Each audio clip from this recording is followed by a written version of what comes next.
अस्सलामुअलैकुम दोस्तों। उम्मीद करती हूँ आप सब लोग खैरियत से होंगे। मैं आप सभी का खुश आमदीद करती हूँ अपने चैनल नॉलेज ऑफ़ एवरीथिंग में। आज का ये वीडियो रोमन सिविलाइजेशन के ऊपर होने वाला है। उम्मीद करती हूँ इस वीडियो से आपके नॉलेज में इजाफा होगा। दोस्तों, रोम का नाम सुनते ही आपके दिमाग में सवालात आते होंगे कि रोम क्या है और कहाँ है।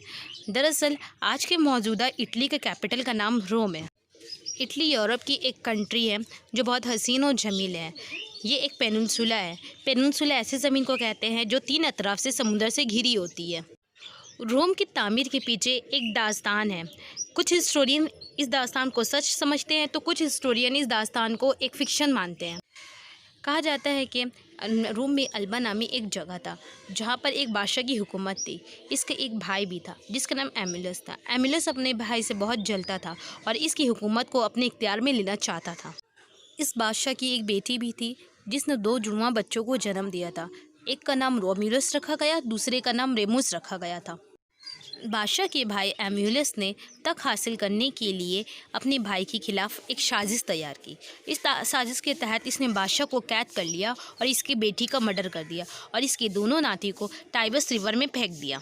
बच्चों की किस्मत अच्छी होने की वजह से ये बच्चे टाइबर रिवर के किनारे पहुंच गए, जहां एक उल्फ ने इन बच्चों को दूध पिलाया। इस जगह से एक किसान की गुजर हुई। इसने उल्फ को बच्चों को दूध पिलाते देखा तो बड़ा हैरान हुआ। जब ये करीब गया तो बच्चों को देखकर ये पहचान गया कि ये शहजादे हैं। किसान ने बच्चों की काफ़ी अच्छी परवरिश की। जब बच्चे बड़े हुए तब किसान ने बच्चों से तमाम वाक़यात कह डाले, कैसे इसके चचा ने इसकी माँ को मार डाला। तब रोम्यूलस और रेमुस ने यह फ़ैसला किया कि वो अपने चचा से जंग करेगा और अपने नाना को उसकी सल्तनत वापस दिलवाएगा। लिहाजा दोनों भाई अपने चचा के साथ जंग करते हैं। इस जंग में दोनों भाइयों को फतह मिलती है और वो अपने नाना को उनकी सल्तनत वापस दिलवाते हैं। रोमुस और रेमुलस ने टाइबर नदी के किनारे रोम शहर बनाने का फ़ैसला लिया।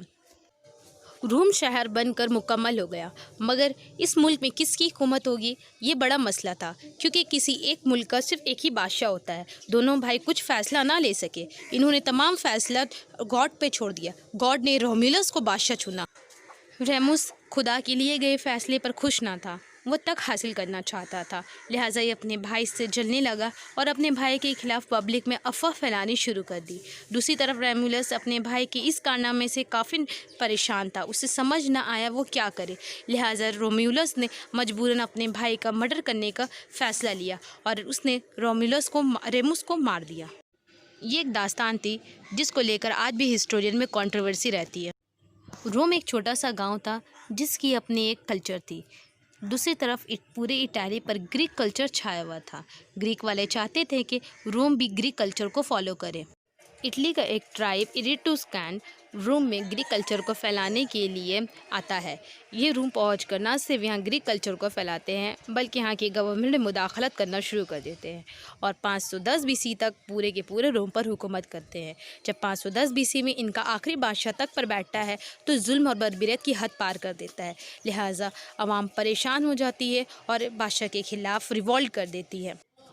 इस तरह रोम में बादशाहत का खात्मा हो जाता है। रोम के लोग अब फैसला लेते हैं कि जो भी बादशाह बनेगा वो हमारे वोटिंग के तहत बनेगा। इस तरह रोम में रिपब्लिक सिस्टम शुरू होती है। ये रिपब्लिक गवर्नमेंट 510 बीसी से लेकर 27 बीसी तक रही। रिपब्लिक गवर्नमेंट के दौरान ही मुल्क में बहुत सारी कंट्री को शामिल किया गया और इसकी वसत को काफ़ी फैलाया गया। रिपब्लिक गवर्नमेंट के हुक्मरान सिसिली को अपने कब्ज़े में लेना चाहते थे, मगर सिसिली पर कब्ज़ा करना इतना आसान ना था, क्योंकि सिसिली पर नॉर्थ अफ्रीका पे वाक़ एक और ट्राइब की नज़र थी। सिसिली की ज़मीन काफ़ी ज़रखेज़ थी। ये फलों की पैदावार के लिए काफ़ी अच्छी थी, इसलिए रोम वाले सिसिली को अपने कब्ज़े में करना चाहते थे। लिहाजा रोम और नॉर्थ कोस्ट पे वाक़ ट्राइब्स के दरमियान काफ़ी जंग होती है। इस जंग में रोम ने अपने दुश्मनों को काफ़ी बुरी तरह शिकस्त दिया, मगर इस जंग की वजह से मुल्क में काफ़ी माशी बहरान आ गया। काफ़ी दौलत जंग में खर्च हो चुकी थी। तारीख़ में इस जंग को प्यूनिक वॉर के नाम से याद किया जाता है, क्योंकि रोम वाले नॉर्थ कोस्ट में वाक़ ट्राइब्स को प्यूनिसी कहते थे, इसलिए इस जंग का नाम प्यूनिक वॉर पड़ा। इसके अलावा रोम की फ़ौज काफ़ी ताकतवर हो गई। हम जानते हैं कि किसी मुल्क को दूसरे मुल्क के साथ जंग करने के लिए और मुल्क में अमन और अमान कायम रखने के लिए फ़ौज की ज़रूरत पड़ती है। रोम में फ़ौज की ताकत काफ़ी बढ़ रही थी। लिहाजा अब ये फ़ौज मुल्क के पॉलिटिकल सिस्टम में मुदाखलत करने लगी और मुल्क में अपना हुकूमत कायम करने के लिए साजिशें करने लगी। रोम के कुछ कमांडर जैसे जूलियस पोम्पे, मार्क एंटिनो ने मिलकर अपना एक ग्रुप बनाया। सेनेट ने मार्क एंटिनो को इस्तीफ़ा देने पर मजबूर कर दिया, लिहाजा मार्क एंटिनो ने इस्तीफ़ा दे दिया। जूलियस और पोम्पे ये दोनों मुल्क पर अपनी हुकूमत कायम करने के लिए एक दूसरे से लड़ने लगे। चूँकि जूलियस पोम्पे के मुकाबले में काफ़ी ताकतवर और काबिल था, लिहाजा पब्लिक ने जूलियस का साथ दिया और इस तरह रोम का बादशाह जूलियस बन गया। जूलियस के तख्त पर बैठने के बाद रोम के एरिस्टोक्रेट्स काफ़ी नाखुश हुए, क्योंकि ये जानते थे कि जूलियस की वजह से अब रोम की रिपब्लिक गवर्नमेंट ख़त्म हो जाएगी। लिहाजा इन्होंने जूलियस को मर्डर करने का प्लान बनाया और इन्होंने जूलियस को मार डाला और अब रोम में उसी की हुकूमत कायम होने लगी जिसके पास सबसे ज़्यादा ताकत होती थी। रोम में कॉन्स्टेंटाइन नाम का एक शख्स था जिसने 360 एडी में अपने दुश्मनों को मेल्विन ब्रिज की लड़ाई में शिकस्त देकर रोम में अपनी हुकूमत कायम कर ली। कॉन्स्टेंटाइन रोम का काफ़ी अहम बादशाह गुजरा है। कॉन्स्टेंटाइन रोम का एक अहम बादशाह था। इसने मेल्विन ब्रिज की लड़ाई में फतह के बाद ईसाई मज़हब को कबूल किया था। कॉन्स्टेंटाइन मेल्विन ब्रिज की लड़ाई में फ़तह के लिए आसमान की तरफ हाथ उठाए दुआ कर रहा था। दोपहर के वक्त इसको आसमान में सलीब का निशान नज़र आता है। कॉन्स्टेंटाइन समझ जाता है कि अगर वो ईसाई मज़हब को कबूल करेगा तब इसे फ़तह हासिल होगी, लिहाजा जंग के बाद ईसाई मज़हब को कबूल करने के लिए फ़ैसला करता है। कॉन्स्टेंटाइन का सबसे बड़ा कारनामा फ़ौज में इस्लाह लाना था। इसने अपनी फ़ौज को काफ़ी मजबूत किया, क्योंकि ये जानता था कि अगर इसे जंग में फ़तह चाहिए तो फ़ौज को काफ़ी मजबूत होना पड़ेगा। कॉन्स्टेंटाइन का दूसरा सबसे बड़ा कारनामा ईसाईयत का फ़रोग़ था। इसने ईसाई मज़हब को फ़रोग़ के लिए एडिक्ट ऑफ मिलान भी जारी किया 1313 एडी में। कॉन्स्टेंटाइन ने कब ईसाईयत कबूल किया, इसके बारे में कोई भी जानकारी हिस्ट्री में नहीं मिलती है। कॉन्स्टेंटाइन से पहले मुल्क की अवाम बादशाह को खुदा के बराबर समझती थी। जो लोग ऐसा करने से इनकार कर देते उन्हें सख्त से सज़ा दिया जाता था।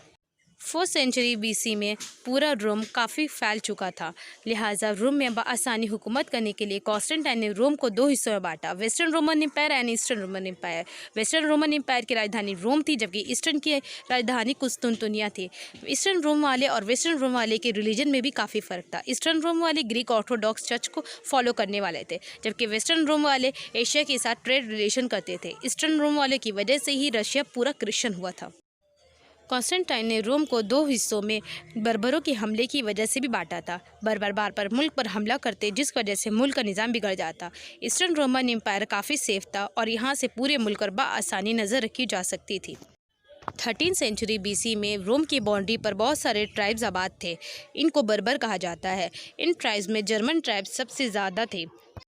जर्मन ट्राइब्स कई ट्राइब्स पर मुनकशम था, जैसे Frank tribe, Lombard tribe, Goth tribe और वंडाल ट्राइब। गोथ 2 हिस्सों में बटा था, ऑस्ट्रोगोथ और वेज़िगोथ। इन जर्मन ट्राइब्स ने रोम पर हमला करना शुरू किया। ये लोग मुल्क में काफ़ी गारतगिरी मचाते थे। इनके हमला करने के पीछे सबसे अहम वजह ह्यून इन्वेजन थी। ह्यून एक वहशी कौम थी जो मिडिल एशिया में रहा करते थे। ये लोग चंगेज़ खान के ट्राइब से बिलोंग करते थे। हुन ने सबसे पहले जर्मन ट्राइब के वेज़िगोथ पर हमला किया। वेज़िगोथ इनका सामना ना कर सका और ये भागकर रोम में दाखिल हो गया। वेज़िगोथ रोम में दाखिल होने वाला पहला जर्मन ट्राइब था। इन्होंने अपने लीडर एटिला की सरबराही में मुल्क में काफ़ी गैरतगिरी मचाई और मुल्क को काफ़ी लूटा। हुन ट्राइब वेज़िगोथ का पीछा करते हुए रोम में दाखिल हो गई। इन्होंने अपने लीडर अलार्क की रहनुमाई में मुल्क में काफ़ी गारतगिरी मचाई। अलार्क अपने जुल्म और सितम की वजह से स्कॉरिच ऑफ गॉड के नाम से मशहूर है। कहा जाता है कि ये जिस जगह कदम रख देता वहाँ पर घास तक ना उगती थी। अलार्क के हमलों से रोम को बचाने के लिए पोप ल्यूसोम अलार्क के पास निहट्टे जाता है। पोप को ऐसे आते देखकर अलार्क काफ़ी मुतासिर होता है और वो रोम छोड़कर चला जाता है। वंडाल जर्मन का एक ट्राइब था जो रोम में दाखिल होता है। इन्होंने अपने लीडर गैस्ट्रिक की क़यादत में रोम में काफ़ी गारतगिरी मचाई। पोप ल्यूसोम रोम को बचाने की खातिर गैस्ट्रिक के पास जाते हैं, मगर इस पर किसी तरह का कोई भी असर नहीं होता है और ये रोम को काफ़ी हद तक लूटता है। आखिरकार वेस्टर्न रोमन एम्पायर बर्बर और हुन के लगातार हमलों की वजह से काफ़ी कमज़ोर हो जाता है और वेस्टर्न रोमन एम्पायर का ज़वाल हो जाता है। स्लेव रिवॉल्ट भी वेस्टर्न रोमन एम्पायर के डाउनफॉल की एक वजह थी। रोम वाले काफ़ी तादाद में स्लेव्स रखते थे। वो स्लेव पर तरह तरह के जुल्म किया करते थे। आखिरकार स्लेव इनसे तंग आ गए और इन्होंने रिवॉल्ट कर दिया। दोस्तों, आज का मैं अपना वीडियो यहीं ख़त्म करती हूँ। अगर आपको मेरा वीडियो पसंद आए तो इसे लाइक और शेयर ज़रूर करें। और हाँ दोस्तों, अगर आप मेरे चैनल में नए हो तो इसे सब्सक्राइब करना ना भूलें और साथ में बेल आइकन को प्रेस ज़रूर करें ताकि हमारी आने वाली वीडियो की नोटिफिकेशन आपके पास जल्द से जल्द पहुँचे।